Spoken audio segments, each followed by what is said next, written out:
여러분 안녕하십니까? 여러분의 경제적 통찰력을 길러주는 경제 아카데미입니다. 지금부터 오늘의 경제 아카데미 방송을 시작하겠습니다. 오늘은 2020년 9월 25일 영남일보 1면. 오늘의 제목은 분양권 당첨 후 3년 지나면 전매가 가능하다는 내용을 가지고 살펴보도록 하겠습니다.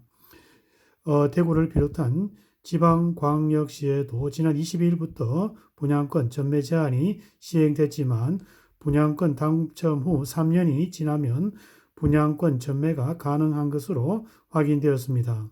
24일 국토부에 따르면 투기 과열지구 등이 아닌 경우 분양권 당첨 후 3년이 초과되면 등기 이전 없이도 자유로운 분양권 전매가 가능하다. 최근 정부가 공개한 개정주택법 시행령 전매 행위 제한 기간을 살펴보면 수도권과 지방광역시의 분양권 전매 제한은 소유권 이전 등기일까지 표기되어 있지만 다만 그 기간이 3년을 초과하는 경우에는 3년으로 한다는 부연 설명이 있습니다. 당초 지난 5월 국토부가 발표한 전매 제한 관련 보도 자료에 대한 해당 내용이 없지만 주택법 시행령 개정 논의 과정에서 포함된 것으로 전해졌습니다.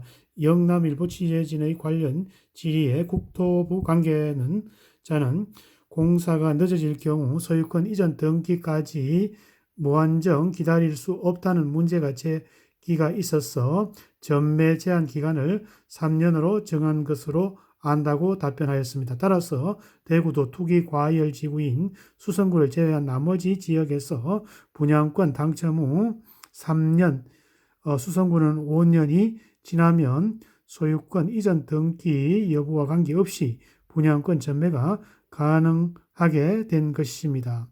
이에 공사 기간이 3년을 초과하는 경우는 많은 주상복합단지의 분양권 전매에 관심이 쏠릴 것이라는 조심스러운 전망이 나옵니다. 고층인 주상복합단지의 경우 공사기간이 3년을 초과하는 경우가 다반사여서 소유권 이전 등기 전에도 분양권을 전매할 가능성이 높기 때문입니다. 지역의 한 부동산 전문가는 3년이라는 전매 제한 기간 탓에 단기 투자자 관심은 줄겠지만 취등록 비용을 아낄 수 있어 자금 여력이 있는 투자자들의 관심을 받을 가능성을 배제할 수 없다고 말하였습니다.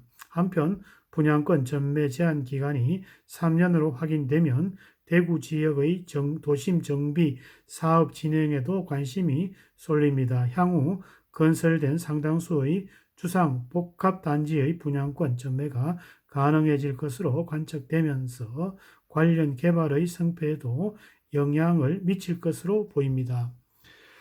오늘은 분양권 당첨 후 3년이 지나면 전매가 가능하다는 내용을 가지고 살펴보았습니다. 국토부는 소유권 이전 등기까지 전매 제한서 다수 완화, 공기기인 주상복합 주목, 투기 과열 지역 수성구는 5년, 위 사진은 북한의 연평도 실종 공무원의 총격 사례의 내용을 일면에 싣고 있습니다. 24일 오후 인천시 옹진구 소연평도 해상에 실종된 해양수산부 공무원이 탑승했던 어업지도선 무궁화 10호가 정박해 있습니다. 군과 정보당국은 이날 서해 북단의 소연평도에서 실종된 공무원이 북쪽 해상에서 표류했고 이후 북쪽의 총격을 받고 사망한 것으로 결론을 내렸습니다. 오늘은 북한이 연평도 실종 공무원에게 총격을 가하여 사망했다는 내용을 가지고 살펴보았습니다.